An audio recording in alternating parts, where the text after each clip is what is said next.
con imposibilidad de concentrarse, con problemas para dormir, para descansar, con dificultades laborales. Entonces,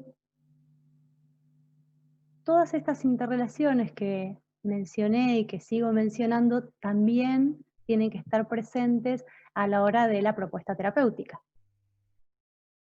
Si repasamos un poco el porqué de la importancia de conocer la epidemiología, nos da como algunas puntas como para pensar en la intervención posible y, por ejemplo, teníamos esto de, bueno, exposición a ruido aumenta la prevalencia. Algo les comenté ya, pero es parte de nuestro trabajo y es parte de lo que es la intervención primaria, em, la comunicación de cómo afecta el uso indebido de reproductores o de celulares en la vida diaria. Existen un montón de tablas. Yo la verdad es que no quería llevar un tema que puede tenernos un rato hablando al respecto en un momento en donde la intervención terapéutica audiológica direccionada al uso de las terapias sonoras es lo que por donde quiero ir, pero no podía eh, dejar de mencionar que creo que la comunicación en la infancia, sobre todo, esto que traje, el Dale Play a tu audición, es un programa que a mí me sirvió mucho, de la mano de Horacio Cristiani lo conocí, es un grupo de gente trabajando, pero también hay desde nivel hospitalarios, sé que hay programas que se pueden replicar en distintos lugares.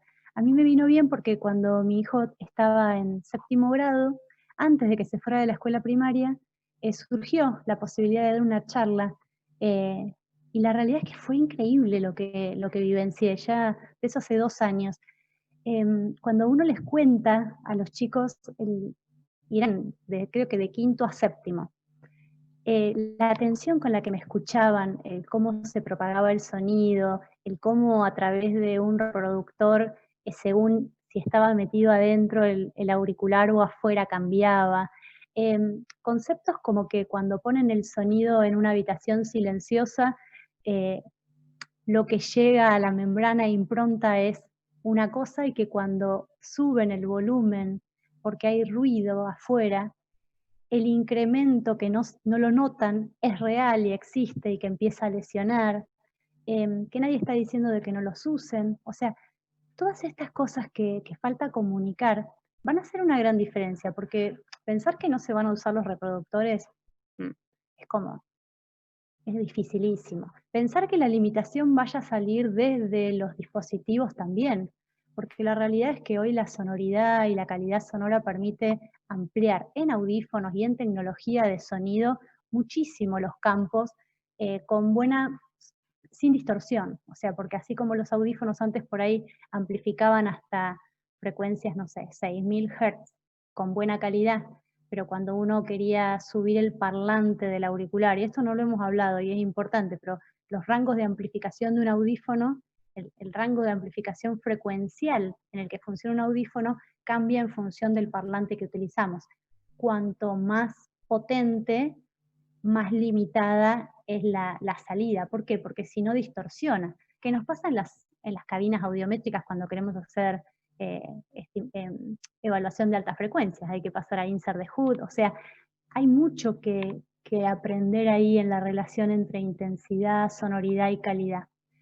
Pero bueno, hasta ahí creo que es importante y a veces traspolar a algo que uno no sabe como adulto y dedicado a esto, hace más fácil entender que presuponemos que el otro lo puede saber siendo más chico e igual elige usarlos y subir el volumen y por ahí no lo sabe. Y un dato que les paso, que yo aprendí hace relativamente poco, es lo mal que, o sea, o el cuidado que habría que tener en usar auriculares para salir a correr. Porque cuando vamos a correr, todo lo que es la sangre, todo lo que es digamos, la oxigenación a través de la circulación sanguínea, va a los músculos que estamos esforzando más si corremos mucho tiempo y hacemos mucho esfuerzo. Y las arterias en el oído son pequeñas y además son terminales, o sea, no tienen mucha retroalimentación. Entonces, enseguida quedan desprovistas de la oxigenación, que es como la energía que necesitan para que funcionen bien. Si hacemos sostenimiento de atletismo, si estamos corriendo por mucho tiempo y además estamos escuchando música, también estamos afectándonos. Esas cuestiones tendríamos que ver bueno, de ampliarlas un poco. Otro punto que nos trae la epidemiología es la mayor prevalencia en pacientes con hipoacusia. Y además esto de que aumenta con la edad. Bueno, también hay que tener en cuenta entonces la expectativa de vida, cómo ha incrementado.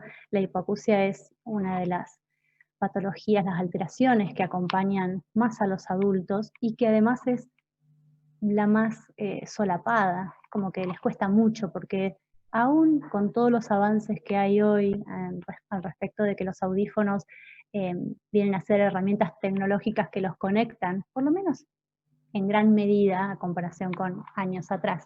No es para todo el mundo, por ahí no llega de la misma forma, pero están mejor vistos porque se asemejan más a un dispositivo que los puede conectar y que les puede ayudar a hacer las cosas más fáciles. Eso baja un poco el estigma.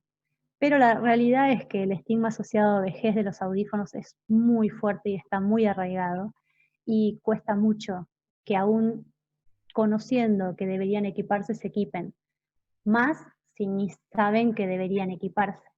Entonces, un poco es tomar la conciencia del equipamiento temprano eh, a la edad en que se presente y todo lo que tiene que ver con el equipamiento temprano en las edades, en la niñez, en las edades más tempranas, está muy trabajado por todo lo que es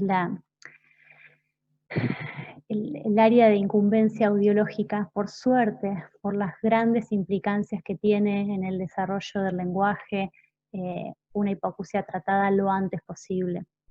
Pero en la edad, en la adultez también, y hoy hay evidencia científica al respecto de eh, cómo se relaciona, no ya lo que serían eh, esferas más demenciales, porque también hay hoy grandes estudios que buscan determinar la relación entre una hipoacusia no tratada y la demencia, pero sin llegar a eso.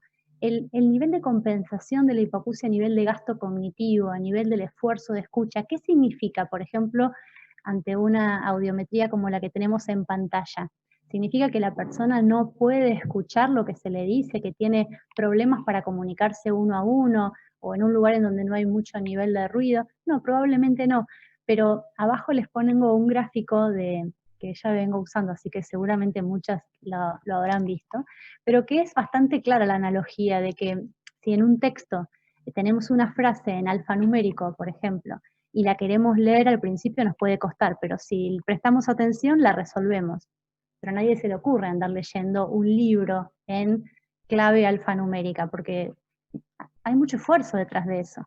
Entonces, por ahí, un poco para acercarles esta idea de qué está compensando esa pérdida auditiva. Y esto en relación a la fascinante forma que tenemos de completar lo que nos falta, porque el lenguaje es muy redundante, porque cuando somos grandes tenemos más de un canal para llegar a lo mismo.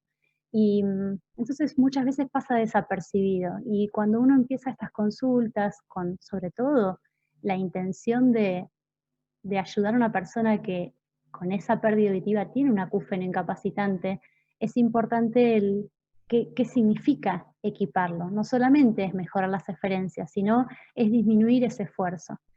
Y en esto que ya vengo hablando hace un tiempo, no voy a entrar con muchos más detalles, pero hay que pensar que ese esfuerzo probablemente se venga sosteniendo hace tiempo y que la forma de darle un marco no es solamente, bueno, le sacamos el esfuerzo para escuchar.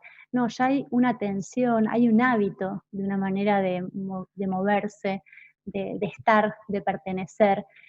Y muchas veces no tenemos los tiempos como para liberar todo ese esfuerzo. Eso se ve muy a menudo, sobre todo lo que uno puede ver en lugares urbanos como en la capital federal. Yo imagino que esto no es traspolable a otros tipos de ritmo de vida, por ejemplo, pero sí en los grandes centros urbanos como decía, y que estas manifestaciones se dan muchas veces con manifestaciones claras de que la persona está necesitando como frenar un poco y a veces no pueden. Entonces explicarles cómo una práctica como el tai chi, que por ejemplo es algo que ahora justo estoy haciendo un curso con un profesor de tai chi para un programa de 3 meses, vamos a ver igual cómo sale. El tai chi se usa un montón en lo que sería rehabilitación vestibular ya hace más tiempo, pero son técnicas orientales que están cada vez más arraigadas, por suerte, y que permiten, a través de la respiración, mejorar la oxigenación y el funcionamiento de todo el cuerpo y la mente. Es como una meditación en movimiento, que no requiere una gran destreza muscular, no requiere que la persona no tenga algunas complicaciones como no, yo no puedo porque me duele la rodilla, o no, yo porque tuve un reemplazo de cadera, o sea, no exige mucho movimiento y hace una limpieza a nivel de lo que significa liberar esa tensión acumulada muy importante. Así que también es un área muy interesante como para investigar un poco más vinculado a acúfenos y a hiperacusia desde ya. Bueno, el yoga y la meditación ya se sabe mucho más al respecto, y el hecho del ejercicio físico de descarga, sobre todo en las de descarga y con cuidado de que no sea, sí, yo hago ejercicio, pero hago box. Hace poco estuve con un paciente que hasta llegar a ver qué podía ser lo que me estaba faltando encontrar para que se tensionara tanto el cuello, porque, bueno, y en un momento el punto fue, sí, porque, no, porque yo hago box. Entonces, bueno, una cosa es el ejercicio físico de descarga y otra cosa es que ese ejercicio sirva para lo que queremos. Queremos liberar sobre todo la tensión de la musculatura cercana al oído. No se lo pude sacar. Obviamente, por lo que les dije al principio, no vamos a empezar por ahí, venimos bien igual, es un acúfeno bien pandémico, está con mucha tensión, es empresario, no está pudiendo abrir sus locales, tiene gente a cargo. Si le saco el box también es como, bueno, es lo que sabe hacer, pero sí esto de tratar de que haga más elongación, de que después se haga kinesiología, bueno, encontrar por dónde puede venir esa manifestación en conjunto del aumento de la percepción. Este ya lo vimos también, pero para una propuesta terapéutica no puedo dejar de volver a ponerlo. Cada propuesta terapéutica va a estar acorde a cuál sea la entidad con la cual el acúfeno se está manifestando, y la importancia de no solo pensar en el equipo interdisciplinario, sino en cómo acortar los tiempos entre el diagnóstico de la percepción de un acúfeno que está molestando y está generando una incapacidad en la vida, que está interfiriendo en la vida del paciente, y la indicación del tratamiento y que se haga efectiva, que la haga. Porque no sé si les pasará, pero a veces uno hasta termina de entender qué es lo que está pasando, genera la sugerencia de la propuesta terapéutica y después el paciente tampoco la hace. Y vos decís, ¿en dónde fallamos? Estuve una hora explicando que estoy con bastante contundencia segura de que es, si, es lo que yo haría conmigo si estuviera en su lugar, y no va a hacer nada. Entonces, el hecho es poder hablar con el médico tratante, eh, qué posibilidades si no habría, qué va a hacer, como comunicarle lo mismo al paciente para que de esta manera la realización se haga lo antes posible. Porque también hay algunos tipos de acúfenos que si pasan mucho tiempo eh, probando que una medicación o probando si solita la habituación fisiológica eh, aplica y lo deja de percibir, se va cronificando, va quedando como una señal némica, o sea que esa señal empieza a tomar, no solo los filtros se abren y la dejan pasar, sino que va tomando fuerza. Y eso hace que sea mucho más difícil después borrar la imagen o volver a filtrar la señal para que no se perciba.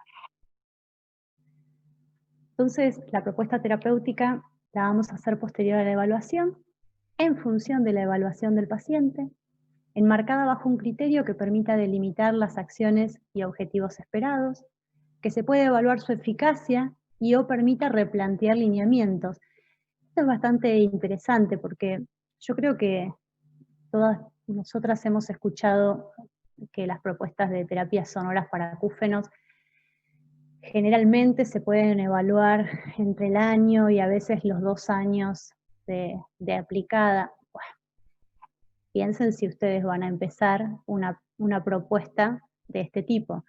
Más o menos entre 3 y 6 meses es lo que está validado que uno puede,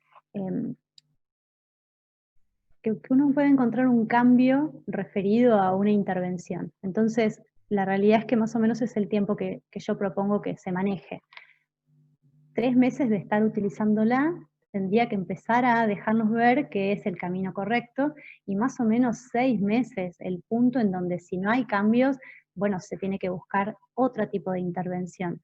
No la tengo tan clara, son las cuestiones que estoy como tratando de decir también, como para uno escuchándose y viendo, pero es lo que sí, es lo que hago, digamos, en función de que apareciera alguna otra teoría, bueno, me la dejaría rever.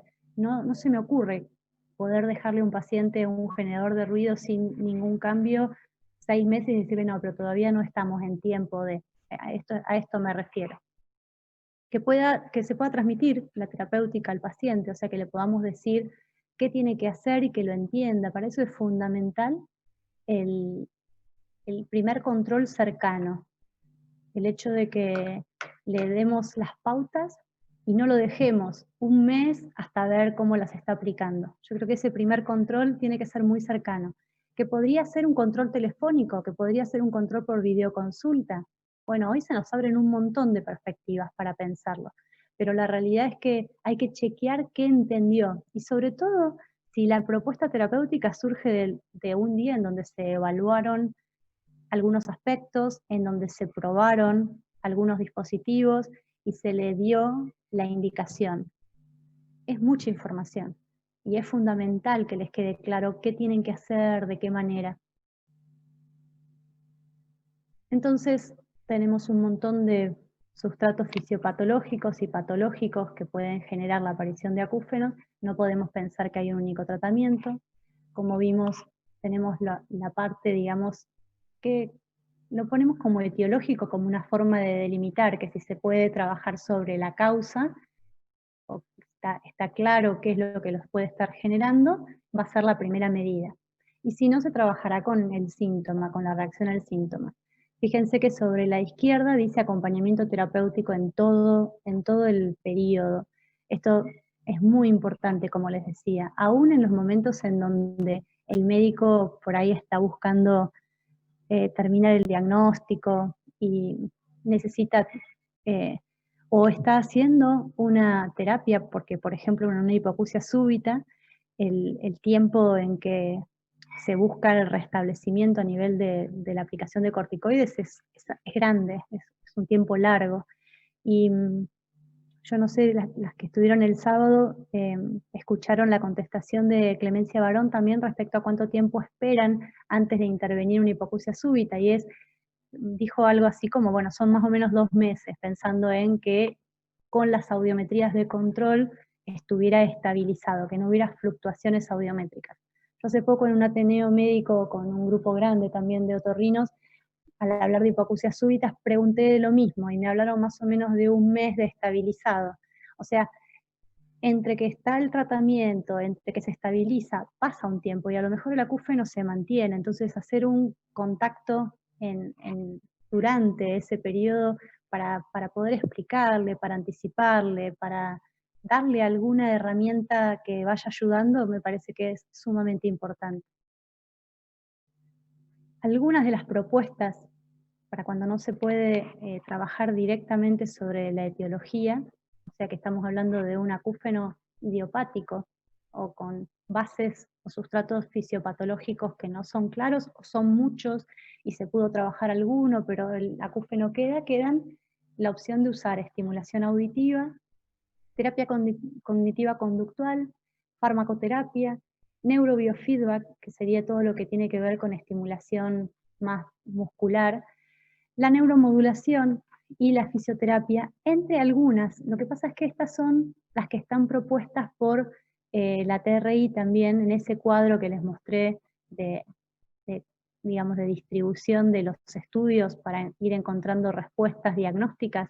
Entonces, en el caso en que no se encontraban y quedaba el acúfeno como un síntoma a tratar, estas son las que están expuestas en conjunto. Me parece que es importante.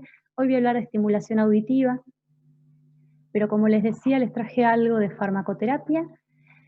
Esto de que no existe un fármaco mágico que elimine el acúfeno es contundente, o sea, no existe un acufenolítico. Tuve la suerte, creo que en 2003 participé de un proyecto de investigación hasta una fase 3 de un laboratorio alemán que estaba buscando encontrar ese fármaco. Y fue bastante interesante ver todo lo que mueven en las etapas de investigación, como para que me quede claro que no encontraron nada ni cercano a lo que buscaban para que después de toda esa fase, inmovilización y demás, quedara en la nada. Eso estuvo bueno. Más allá de eso, hay algunas entidades fisiopatológicas que requieren de una medicación. Entonces, hay fármacos que se prescriben y que son necesarios. Y eso, por lo general, por lo general no, digo, yo no, aunque tenga criterio para saber si está, no sé, indicado un remedio, como les dije hoy, me están dando un vasodilatador y lo van a cortar a los 15 días. Y vos decís, por decir la betahistina, ¿de qué les sirve en 15 días probar? Pero no le digo nada al paciente. Lo que hago es comunicarme con el médico en todo caso y preguntarle, o bueno, esto, que el manejo lo haga el médico. Eso es interesante también con las imágenes, porque son pacientes que generalmente andan dando vueltas, escuchan un montón de cosas, y la realidad es que en parte también es como ayudarlos a ordenar, a no decirles solo cosas por criterio común, sino lo que creamos que les sirve para ir mejorando, para desandar un camino que en muchos casos viene con un círculo vicioso por retroalimentación, porque por lo que le dijeron, por lo que cree que puede pasar, y bueno, también decirle, "No, tomar tal remedio así no sirve para nada", ¿qué sentido tiene? Se lo dio un médico que está intentando ver cómo ayudarlo. Bueno, hay muchas cosas en la parte de acúfenos e hiperacusias que no están tan claras y definidas. Entonces, como no presuponer que, tratar de sumar, de que sea positivo, pero yo no hago ningún comentario con respecto a la medicación.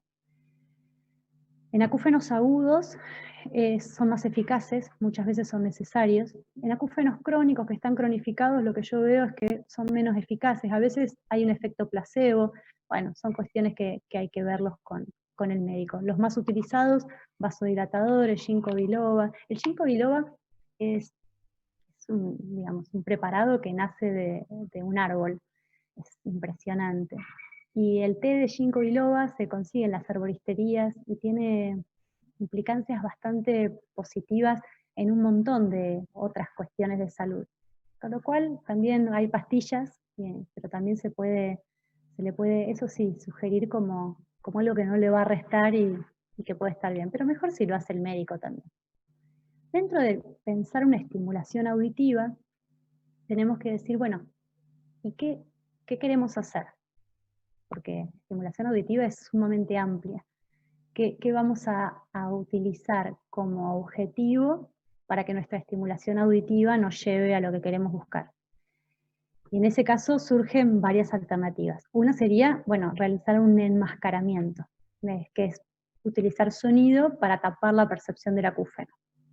Otra es utilizar una terapia sonora y un aconsejamiento terapéutico, que es como está planteada la terapia de reentrenamiento, la TRT, para generar una habituación. Acá debería poner directamente habituación. Pero bueno, un poco la idea es, ¿qué buscamos? A través de una terapia de reentrenamiento o a través de una terapia sonora secuencial.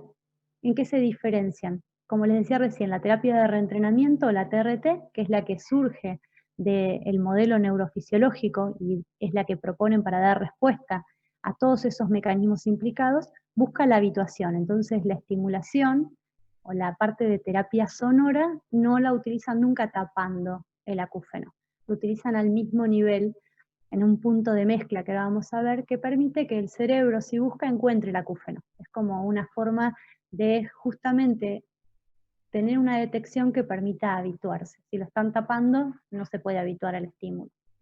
Y por ejemplo, la terapia sonora secuencial hace una mezcla de ambas. Empieza con un periodo de enmascaramiento, pone también en una segunda etapa la búsqueda de la habituación y utiliza como complemento, son terapias combinadas, farmacología.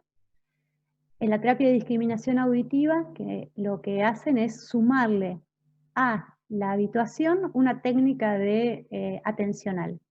Y ahí se van como saliendo muchas ramas. Bueno, ¿y qué tipo de actividad atencional? Bueno, y entonces la vamos a llamar, acá yo escuché también dentro de lo que es neuromodulación, sumar esto de un tipo de sonido específico. Eso genera porque después está lo que sería la estimulación activa o la estimulación pasiva.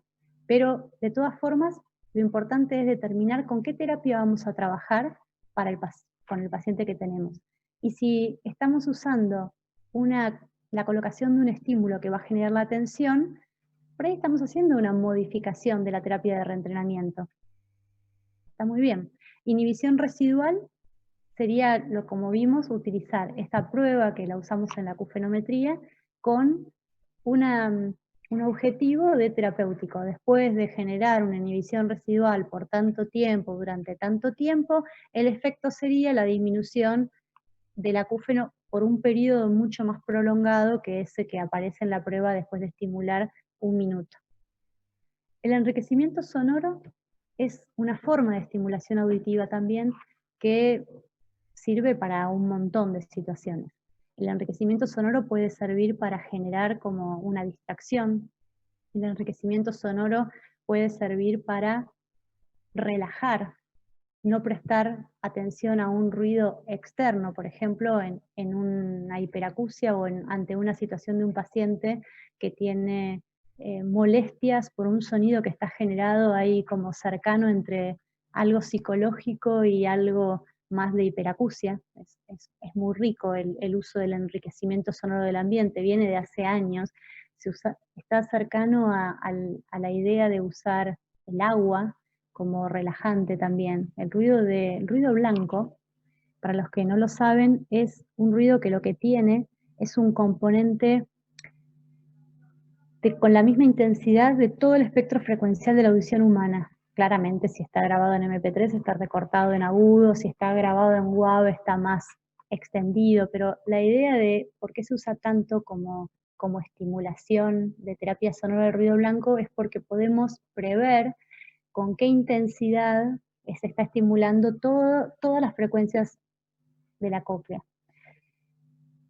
El ruido de agua, y eso tiene un componente que es justamente bastante terapéutico para lo que estamos buscando de aliviar la percepción de un acúfeno, para desensibilizar, que es lo que está después, a una persona que tiene una hiperacusia, pero si es alguien que tiene un nivel de mucho estrés, mucha tensión, por ahí en las primeras etapas el ruido blanco le molesta, o si tiene que compartir, por ejemplo, la habitación con alguien y queremos que lo use en el ambiente, le molesta. El ruido de agua o el ruido de lluvia es bastante cercano en el componente de utilizar mucho espectro frecuencial y ya con una tonalidad mucho más amena, genera algo de relajación.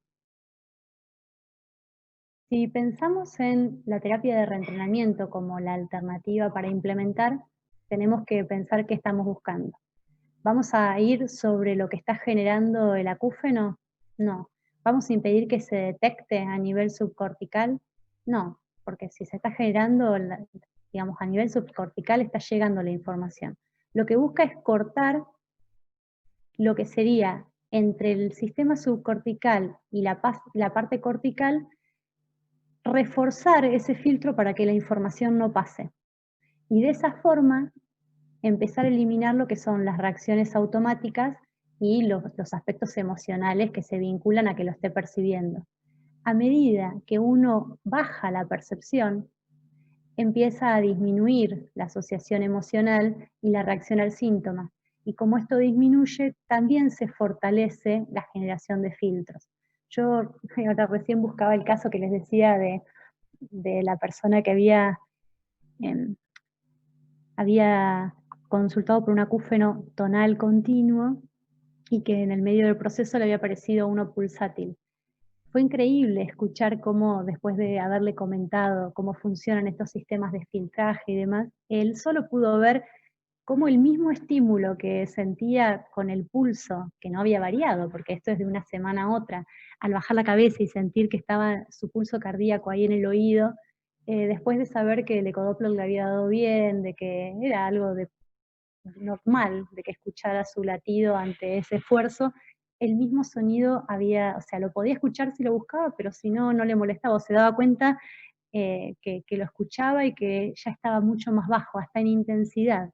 Es, es muy importante creer que esto se puede. Los mecanismos de habituación son realmente difíciles en tanto y en cuanto no dependen solo de lo que nosotros queremos, depende de lo que el otro puede hacer para modificarlo, porque no es una cuestión de acostumbrarse a escuchar el zumbido, no es que aprenda y no le dé atención, no, es que lo reclasifique y no lo sienta tanto, como quien se acostumbra a dormir con el tic-tac del reloj haciendo, bueno, ahora son digitales, pero digo, el sonido es el mismo, pero uno lo escucha mucho menos.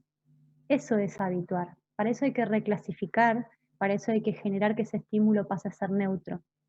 Y la realidad es que, como les dije antes, es difícil pensar en que una técnica de habituación de alguien que tiene un acúfeno, lo vieron con el paciente que comentó que estaba contento y sin embargo lo seguía escuchando, iba a usar su generador como herramienta justamente porque no esperábamos que lo deje de percibir.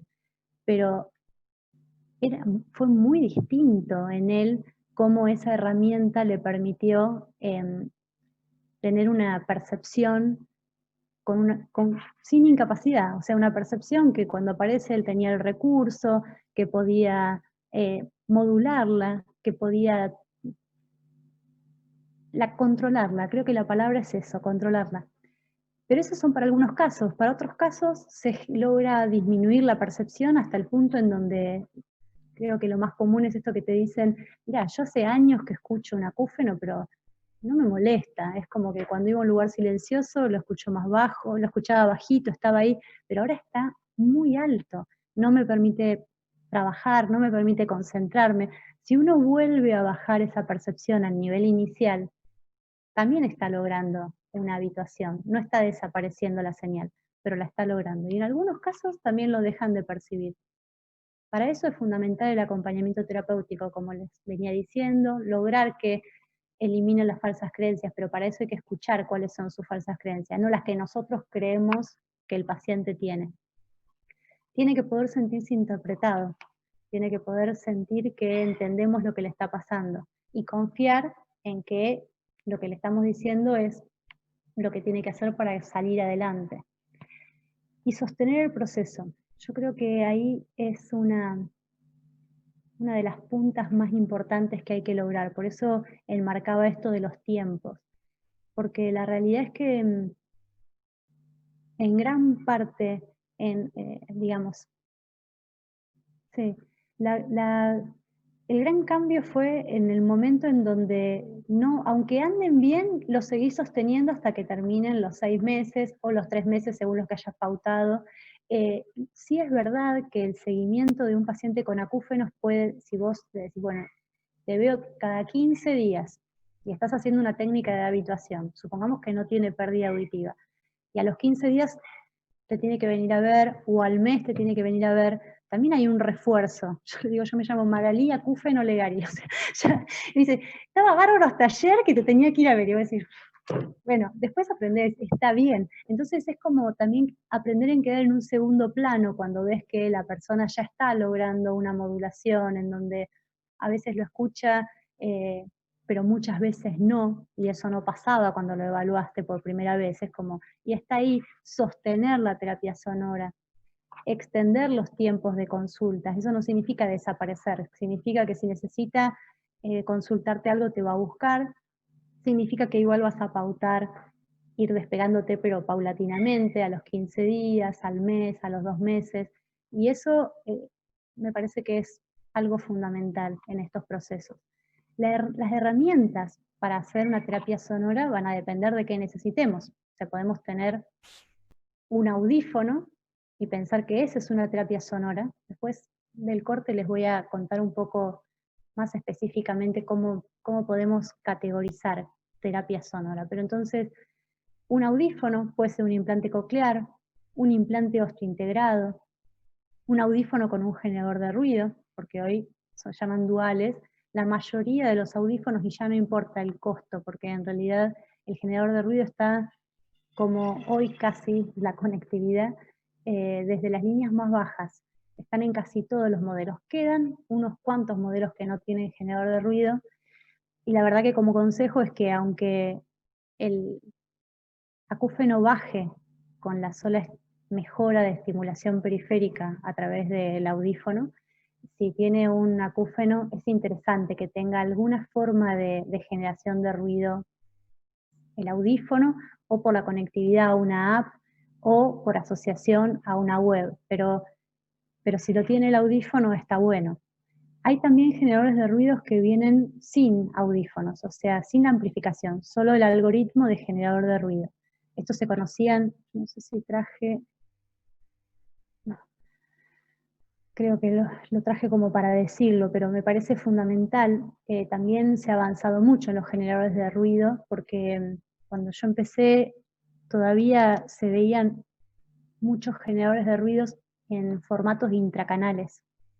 Entonces, por ahí la persona no tenía pérdida auditiva y para hacer su terapia sonora usaba generadores de ruido tapando los conductos. La realidad es que siempre me llamó la atención. Igual supongo que habrá tenido su validez y que en algunos casos ha andado bien, pero los que hacemos equipamiento auditivo sabemos lo que significa tener un molde aunque esté ventilado en el conducto. O sea, hay que estar con un dispositivo que te esté generando ruido, aún con ventilación, tapándote el conducto. Bueno, después salieron ya los que son abiertos. Creo que hay una foto, bueno, mucho más adelante. Ahora lo vamos a ver, que directamente se colocan en la parte del hélix y quedaban abiertos. Pero hoy la realidad es que hay mucho más para, para unir, digamos, si el audífono no tiene el generador de ruido incluido, se puede utilizar la combinación de tener una app o tener una web y hacer la combinación directamente. También las fuentes sonoras ambientales. Una persona me comentó hace muchos años que en algunos hoteles del mundo entregan, creo que se llamaba Marsana, que era un generador de ruido que lo colocaban en la habitación para neutralizar lo que eran los sonidos que podían darse en el hotel por el ascensor y demás. Se usan para un montón de cuestiones, se pueden poner en la almohada. Hoy con el hecho de tener el celular, con la disponibilidad del generador de ruido, creo que todo lo demás pierde un poco de color, pero hay que saber que existen. Dentro del cuadro diferencial de tratamiento, volvemos a situarnos en, bueno, ¿qué vamos a utilizar? Ya lo vimos, así que repasamos rápidamente, pero digamos, si hay que equipar, bueno, ¿con qué vamos a equipar? Y si hay una baja incapacidad de acúfenos o si hay una alta incapacidad de acúfenos, también la idea de medir la necesidad de ese equipamiento. Evaluar las necesidades auditivas nos va a dar la respuesta y pensar en qué opciones vamos a utilizar es como fundamental. La idea es pensar en si vamos a hacer una estimulación acústica por vía aérea, ahí tenemos audífonos duales, que son los audífonos con generadores de ruido, y tenemos los sistemas cross y bicross, pero como les decía hoy, tomemos esta idea de que el sistema cross lo que hace es utilizar un micrófono para captar la información de un oído que funcionalmente no puede hacerlo por sus propios medios ni por una amplificación de un audífono y mandar la información al oído contralateral. Hasta ahí llegamos, después les muestro la imagen, va a ser más fácil. La estimulación acústica por conducción ósea podría ser un audífono implantable, osteointegrados, extraíbles. También, si queremos generar una estimulación auditiva por mejoramiento de la hipoacusia, lo que tenemos que pensar es qué es lo que necesita, porque esto viene a colación, y perdón, para terminar, si no, dispositivos de estimulación eléctrica, que serían el implante coclear o un implante coclear de tronco, o dispositivos de estimulación eléctrica y acústica, como sería un implante coclear híbrido, en donde tenemos la unión de un implante coclear más un audífono.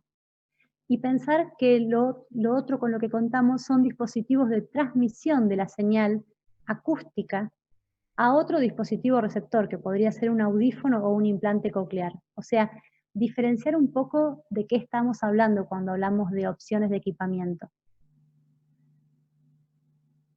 Y también pensar en que cuando queremos restablecer una pérdida auditiva, que es una forma de estimulación para el trabajo de los pacientes que tienen acúfenos cuando conviven con hipoacusia, es no solo cuál es el equipamiento necesario, sino con qué tecnología, porque los audífonos y los implantes no son genéricos y los sistemas de conducción ósea tampoco, y están formados por partes que definen muchísimo la calidad sonora con la que está entrando esa información. Entonces, si pensamos en rebobinar y decir, bueno, pero hablaste de la importancia del equipamiento de pérdida mínima, con un audífono lo antes posible, sí, pero sí, el audífono que estamos colocando genera una distorsión de los ruidos porque tiene mala calidad, porque el micrófono genera bastante distorsión, va a ser peor que lo tenga que no lo tenga. Entonces, no es cualquier audífono, es el audífono necesario según la etiopatogenia de la hipoacusia, según la edad del paciente, según el tipo y grado de pérdida auditiva, el tiempo de privación auditiva. El efecto de los audífonos para disminuir la percepción del acúfeno está muy claro, es de las formas más sencillas de trabajar y más validadas. Generalmente, digamos, se puede decir que lo dejan de percibir o se reduce la percepción, pero lo más importante es que es muy difícil un efecto rebote, o sea, es muy difícil que ante la necesidad de un equipamiento con un audífono empeoremos la situación. Lo que puede pasar es que no cambie, porque no esté directamente relacionado con la pérdida auditiva la percepción. Normalizan las aferencias sensoriales deficientes, mejora la audición y disminuye los esfuerzos de escucha. Reducen el contraste con el silencio, enriqueciendo sonoramente el ambiente. Se observan, esto es importante, es lo que habíamos hablado, se observan cambios en la reorganización cortical de los adultos evaluados luego de 1 a 3 meses y de 3 a 6 meses en adultos mayores. Entonces, acá también, porque no es que, bueno, ponemos un audífono, no baja la percepción, no lo va a bajar. No, eso tampoco. Muchas veces el proceso de estimulación lleva un poco más de tiempo y podemos empezar con un tiempo de estimulación con el audífono y después sumar otro tipo de estimulación sonora. Y eso es un dato interesante. Mejor restablecimiento de las, bueno, como cosas para tener en cuenta, pensar en la opción para restablecer de la mejor forma las habilidades auditivas con el máximo confort. Cuidar de no sobreamplificar al utilizar el audífono con el objetivo de enmascarar el acúfeno. Priorizar la amplificación binaural. Generar expectativas realistas. Tener en cuenta los costos de los equipos y las necesidades del paciente. Y la elección, como veníamos viendo, del equipamiento indicado. Cosas importantes son esto de evitar la sensación de oclusión o autofonía. Claramente, si hay una hipoacusia que requiere estimulación de frecuencias medias o graves con ganancias importantes, la ventilación puede ser complicada. Pero bueno, la realidad es que cuanto más ventilación, no cuanto más, pero en casos en donde la hipoacusia se acompaña de un acúfeno, la ventilación del conducto es bastante favorable. Y en el caso de que tenga que usar una adaptación abierta, cuidar que todo lo que tenga que ver con los sistemas dinámicos de feedback para control de la retroalimentación se puedan dar. En eso también la tecnología del audífono que pueda tener en cuenta esto. Las adaptaciones RIC hoy son como un regalo para pensar en estos pacientes, el hecho de que pueda estar el parlante cerca del conducto hace que podamos tener mayor cantidad de amplificación en altas frecuencias con menos efecto de feedback justamente, con buena calidad, son pequeños, nos permiten trabajar con rangos de amplificación independientes, eso fue un cambio muy importante. Lo que les decía, tener en cuenta cuando cambiamos el parlante por un parlante más potente que cambia el rango de amplificación frecuencial, ese es un dato que vale la pena recordar. Hay algunos trabajos que intentaron demostrar que el rango de estimulación frecuencial no necesariamente tenía que llegar a cubrir la zona del acúfeno. Pero convengamos que si tenemos que elegir y tenemos un acúfeno en el tono 6000 y vamos a poner un audífono que estimule hasta el 5060, es como una penita.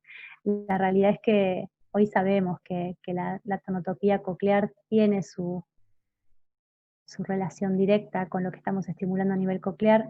Muchos de los audífonos están estimulando hasta 10.000 Hz. Falta un poco más para que sepamos datos más concretos al respecto. Pero también estas búsquedas de ver cuál es el tono del acúfeno hacen a que uno piense que la estimulación esté cubierta, porque vamos a querer trabajar sobre la misma frecuencia o sobre frecuencias laterales. Pero si el dispositivo que ponemos no llega a cubrir esa área, el hecho de cuidar la optimización de las bajas frecuencias, hoy los audífonos vienen como predeterminados para recortar todo lo que sean sonidos, se llama algoritmo de expansión, generalmente cambia según las marcas, pero es como que suenen muy suavecitos o que disminuyan el ingreso de información de baja frecuencia, sería.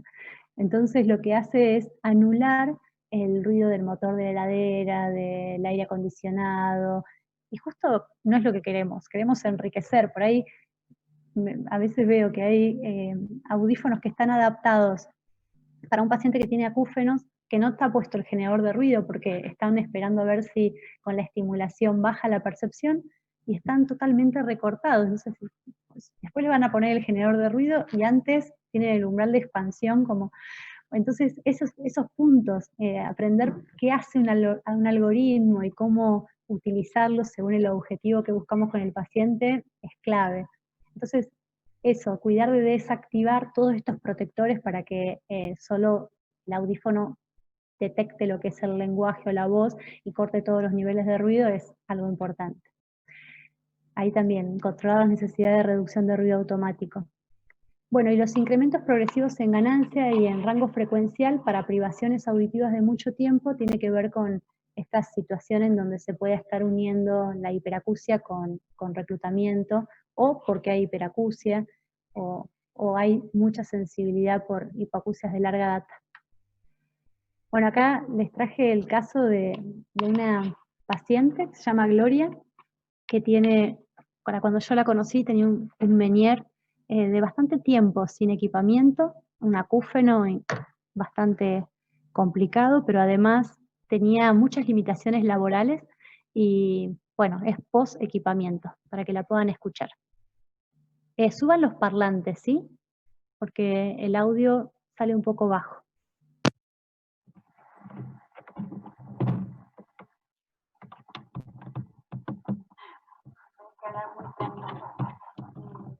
Gloria, me encantaría que me pudieras comentar un poco tu experiencia con el uso del audífono. Bueno, la verdad que es súper positivo. Primero y principal, lo que me habían dicho que no. La frase cuando me dijeron que no era que yo iba a escuchar el lugar de mamá, pero iba a escuchar tatá, con la diferencia que iba a ser tatá. Hago la aclaración porque no me di cuenta de poner la audiometría, y es una audiometría moderada, bilateral. Sí tuvo mucho tiempo hasta que se estabilizó el hidrox y tenía mucha sintomatología vestibular asociada. Entonces, la realidad es que eso le demoró el equipamiento bastante tiempo, pero la pérdida auditiva es una pérdida auditiva bilateral, pareja, con una logo que asciende tranquilamente a umbrales cercanos al 80 y pico % de discriminación en ambos oídos. Digo porque lo que está relatando pareciera ser que están hablando de un equipamiento, que está hablando de un equipamiento de otro tipo, ¿no? más fuerte, pero que yo no iba a entender bien. Así que haberme puesto los audífonos, entender mejor, escuchar los ruidos y no estar mareada, porque eso es otra de las cosas que es importante, porque a veces uno escucha mejor, pero la sensación del mareo es tan constante que no está buena, y uno tampoco quiere ni estar mareada ni escuchar mal, pero el escucha pasa por el segundo plano cuando uno se siente tan mareado. Yo, por suerte, como que recuperé las dos cosas. ¿Cuánto hace que estás equipada? Estamos en marzo, en octubre. ¿Y fue muy difícil el proceso? No, yo pensé que sí, porque soy docente y llevar los audífonos y el pelo recogido porque siempre tengo calor, me iba a parecer que todo el mundo me iba a mirar, y de verdad que no. Para mí el cambio fue tan positivo que si me miran o no me miran no me doy cuenta, y entonces me siento mejor y lo demás pasó a segundo plano. Fue tan rápido que no he tenido tiempo de pensar, uy, tengo audífonos. Muy bueno. Y la sensación de recuperar estos sonidos que me comentabas, de que... Bueno, vamos a ir hasta ahí, que quiero que vean otro. El audífono empezó a... Ella tiene una hipoacusia unilateral de inicio súbito, y lo que está contando es el relato de cómo detectó su sintomatología, ¿sí? Entonces lo que acaba de decir es eso, que el relato se retrotrae a... Y ahora voy a ver si puedo subirles un poco el volumen. Sí, se retrotrae a 2009. Un día de la mañana me despierto, me había quedado dormida en la cama de mi hijo, que tenía 2 años, y recién había pasado a estar en la cama, y me despierto pensando que estaba sonando la alarma de una casa. Y de repente me doy cuenta que solo uno de mis oídos oía la alarma de la casa. Entonces, que el problema no era afuera, sino adentro. Me asusté muchísimo y me fui corriendo a una guardia de todo, y me fui corriendo a una guardia otorrinolaringológica. Y cuando llegué allí, lo primero que hicieron, bueno, fue hacer una biometría y me dieron este cóctel de remedios que te dan para ir descartando cosas. Y ahí empezó un viaje de estudio, preguntas, malestar, incertidumbre y una sensación de muchísima vulnerabilidad que duró aproximadamente 1 año y medio o 2, y que fue realmente feo, porque al principio era solo el acúfeno, pero después pasó del acúfeno a mareos, y después eso redundó en cambios de conducta de mi parte, malestar, mal humor, nerviosismo, que tiene que ver con que primero no entendía bien qué era lo que estaba pasando, porque lo único que lograban los médicos era descartar cosas, ¿no? Los estudios no eran feos, no eran invasivos, pero lo único que hacían era como, bueno, restar cosas a la lista de problemas que podía llegar a tener, pero pasaron 2 años y yo no tenía diagnóstico. Los mareos bajaron porque una de las cosas que empecé a hacer es hacer mucha actividad física, porque si lo que me detectaron en el proceso, digamos, de desvanecimiento, me detectaron una ramificación cervical. Pero unos médicos decían que no tenía nada que ver, otros decían que tenía todo que ver. Yo lo que hice, lo que sí fue empezar a prestar atención a las cosas que me hacían mejor y me hacían peor. Entonces yo me daba cuenta cuando me ponía nerviosa, me subía al acúfeno, que cuando caminaba mucho y hacía actividad, me bajaba el acúfeno, y esa sensación de presión, de tener como una mano adentro de mi oído apretándome, o la sensación de presión intracranial, bajaba cuando hacía mucha actividad. Entonces empecé a hacer cosas yo para estar mejor. Y el objetivo fue buscar estar mejor. Y hubo un momento en que descartaron cualquier causa estructural que pudiera hacer que mi oído estuviera mal. Me cansé de ir al médico, hasta que pasaron 4 años, y volví a hacer consultas una vez más. y allí me encontré con la Liberty, que fue la que muy temerosamente sugirió la posibilidad de usar un audífono. Yo cuando la vi con temor, también dije, bueno, ya me dijo, tengo una buena y una mala noticia. ¿No? Bueno, el problema creo que pasa por virus, que es la situación de presión que lo mencionaba, ¿no? Hay una medicación, pero para la acúfeno no hay remedio, pero sí hay una solución. Pero bueno, si tengo que aclarar, chao, a decir, no sé, tiene que hacer un implante copiar, qué sé yo. Estaba como algo que tenés que tomar un libro. Yo bueno, me va a colar un cable gigante en la cabeza. Imagino que con la tecnología que hay ahora es algo sencillísimo. Y así fue como llegué a buscar. Y nada, después de 4 años de dar vueltas y de ir rebotando un lado para el otro, buscando mejorar mi calidad de vida, que se había arruinado por este problema, al probar el audífono lo único que me generó en la primera instancia fue estupefacción, ¿no? No quería satisfacer. Muchas gracias.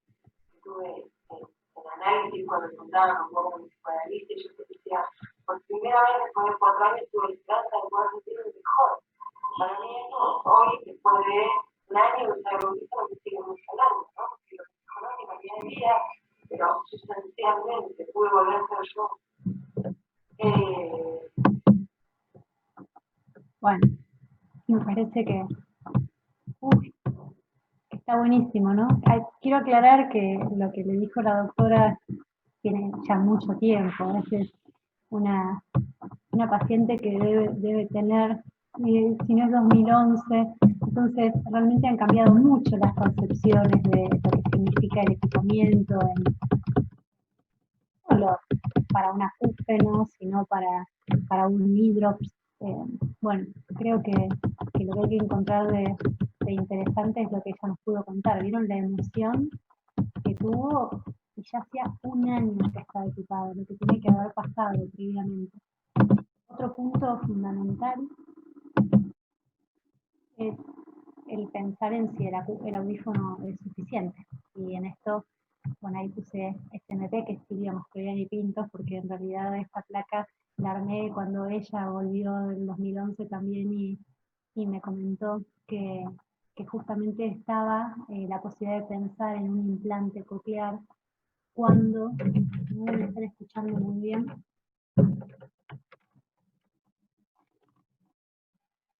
cuando teníamos un acúfeno severo unilateral producto de una pérdida auditiva unilateral profunda, y entonces, bueno, era una nueva candidatura, podía ser un implante coclear o un híbrido, y bueno, era una nueva indicación posible. Entonces, hay que pensar si la hipoacusia excede los beneficios que puede dar un audífono, y pensar en que de esta manera estaríamos reemplazando la estimulación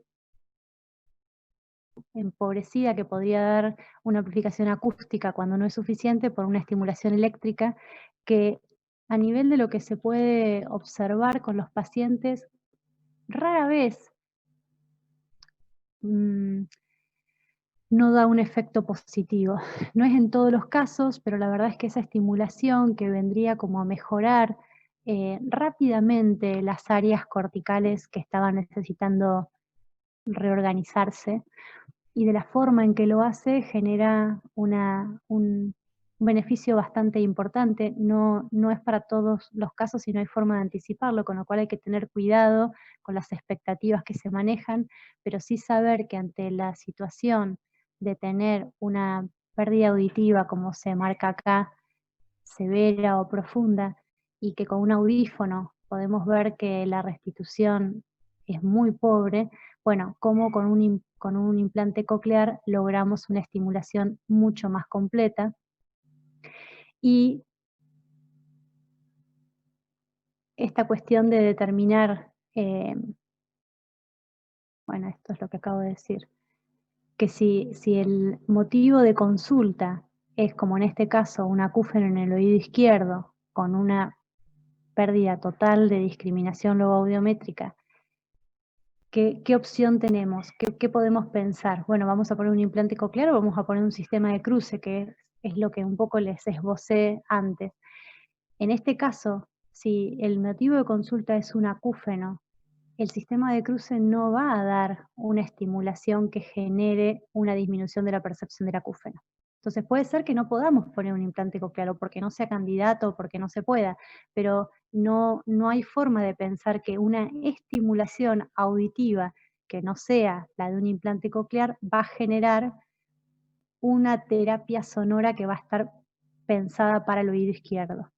En todo caso, con un sistema de cruce, que podría ser un sistema cross, que es la colocación de dos dispositivos, pero que ninguno de los dos tiene amplificación, sino que hay un micrófono sobre el oído anacúsico que manda inalámbricamente la señal a un receptor que se denomina audífono, porque ese receptor está dentro de lo que es un audífono, para que esa información que se capta en el oído anacúsico sea recibida en el oído que está normoyente.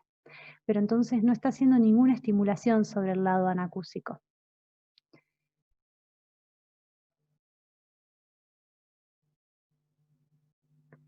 Entonces, antes de pensar en un pequeño corte que previmos, porque es la tarde después del almuerzo, a veces se hace un poco larga, pensemos un poquito, como en algunos casos, saber posibilidades.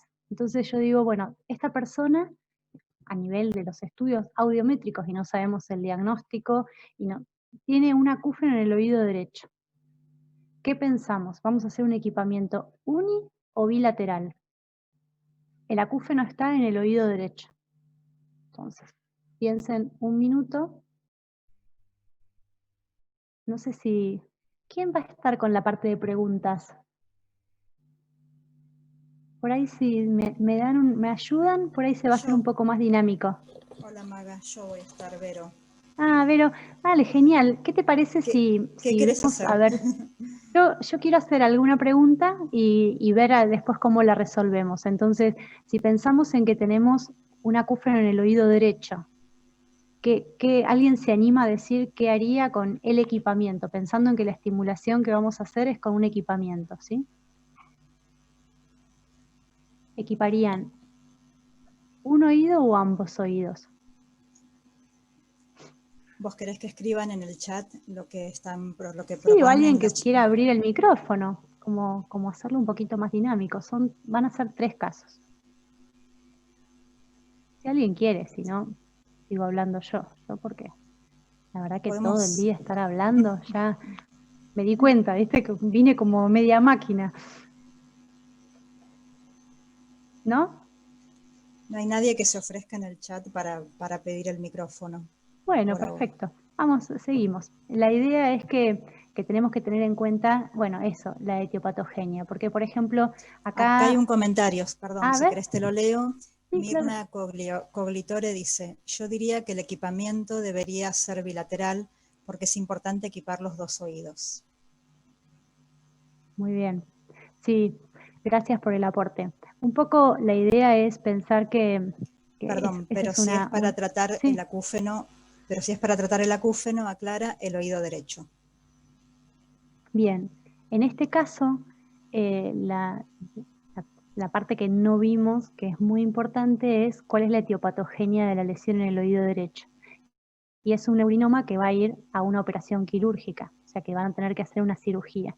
Con lo cual, lo más probable es que ese oído después quede sin funcionamiento, quede anacúsico. Entonces, en este caso, aunque la resolución de si el acúfeno se va a mantener, si se puede colocar después un implante coclear, nos va a dar las respuestas totales, hay que esperar post cirugía, ese oído izquierdo, que en realidad tiene un funcionamiento, desde lo que podemos ver en la audiometría y en la logo, bastante bueno, porque a 55 decibeles llega al 100% de discriminación, va a ser el único oído del paciente, el oído con el que se va a tener que desenvolver. Entonces, creo que un poco la idea es eso, como poner el ojo en lo global, porque bien podríamos pensar que durante todo el periodo en que pase la intervención quirúrgica, y con cómo está la información recibiéndose por el oído derecho tan pobre y con un acúfeno, el equipamiento del oído izquierdo es prioritario. Antes de que, perdón que te interrumpa, pero tenemos Sí, otro comentario, antes de que vos dijeras cuál era la sí, mejor, etiopatogenia. dale, Vero, que es un poco la idea. Norma comenta, equiparía bilateralmente porque además la binauralidad es necesario restablecerla, si bien la pérdida es asimétrica, insisto en amplificación en ambos oídos. Muy bien, buenísimo. Sí, en el caso de que no fuera un tumor, yo concuerdo con la colega que acaba de darnos la referencia, porque aunque no hubiera un acúfeno en el oído izquierdo, realmente los niveles de discriminación, aún con equipamiento, pensando en que colocamos un dispositivo de ayuda auditiva como un audífono, es pobre. Entonces este oído pasa a tener justamente mucha implicancia. Muy bueno el aporte. Bueno, y en este caso tenemos el acúfeno en el oído izquierdo. ¿Hacemos equipamiento o no? Eso es lo que sabemos, que percibe un acúfeno en el oído izquierdo. Karina Fanelli dice que sí, en el oído izquierdo. Luz Méndez también, Claudia Mamani, oído izquierdo, Marcela P. también, Geno Estela también en oído izquierdo, Tamara Cabezuelo, están contestando que sí. Bien, acá claramente la respuesta del equipamiento es posible, de eso venimos también hablando, pero bueno, tenemos una audición dentro de parámetros normales en el oído derecho y tendríamos que pensar en la edad que tiene el paciente y tendríamos que pensar y solo sabemos que tiene un acúfeno, o sea, habría que ver el grado de incapacidad que le está generando. No digo que no sea posible un equipamiento, pero también hay que pensar cuál es el nivel de inconfort que le genera y con qué cuenta como para, porque si es un adolescente y está en esta situación, por ejemplo, no da lo mismo, que es, bueno, como tener en cuenta el estado de lo que sería la línea de vida del paciente, en qué situación está. Se puede trabajar con algo de terapia sonora, porque como el oído derecho está en una muy buena situación, la realidad es que lo que sería terapia sonora ambiental, si el acúfeno no es incapacitante, por eso les digo que si estamos hablando de un acúfeno incapacitante, bueno, con un audífono, con un generador de ruido, no cabe ninguna duda. El caso es pensar en esto, que al no tener los datos, se pueden abrir perspectivas de pensar cosas diferentes a la que fue la primera apreciación. Y si el acúfeno no es incapacitante y está consultando porque lo detecta, bueno, por ahí nos permite tomar otros tiempos para el equipamiento. Acá te acerco Acá tenemos dos comentarios más sí, de este caso. Mirna Coglitori diga. dice que si hay reclutamiento hay que tener en cuenta la sobreamplificación. Norma aclara, según referencia de paciente, iniciaría controles auditivos con terapia sonora, habituación y posteriormente vería posibilidad de equipar. Y Mirna Fantástico. coincide con lo de Norma. Todo esto sirve, y sirve para esto, para que abramos un poco las posibilidades. De hecho, les cuento que es un paciente real y tiene un neurinoma también, con lo cual ese oído, bueno, justamente no está equipado y me permite como pensar en traérselo de esta manera por una cuestión de, porque no es un niño, no es un adolescente, sino que es un adulto con un neurinoma grado 4, con lo cual va a ir una intervención quirúrgica y por eso también está el signo ahí del reclutamiento que me hizo acordar la colega al hacer la referencia. Y te Y acá, preguntan la edad de este paciente. 40 y pico. 40 y pico de años. Muy bien. Bueno. No, 30 y pico. No me acuerdo exacta la edad, pero tiene entre 30 y 40. Y acá tenemos acúfeno bilateral. Hacemos un equipamiento uni o bilateral. Yo les voy a sumar un poco más porque un poco la idea era como movilizar más un ping-pong que por ahí se hace de otra forma cuando no es Zoom. Y la realidad es que en este caso el acúfeno es muy incapacitante en el oído derecho y percibe el acúfeno en el oído izquierdo más suave, le molesta menos. La percepción del acúfeno en el oído derecho es un motivo de consulta y su gran preocupación. Es como no tiene un THI, o sea, niveles de incapacidad muy altas por el acúfeno del oído derecho. Bueno, te cuento. Norma propone bilateral, Karina Fanelli bilateral. Hay algunas que preguntan la causa y la edad, siguen poniendo bilateral. Hay una propuesta de Silvia, implante en oído derecho, audífono en oído izquierdo. Hay una pregunta, te leo todo, así vos después Sí, resumís. claro, tal cual. ¿Qué pasa con ese oído derecho? Porque es muy mala la discriminación. Pensaría en un equipamiento en oído izquierdo y en oído derecho. Si eso progresa, un implante coclear.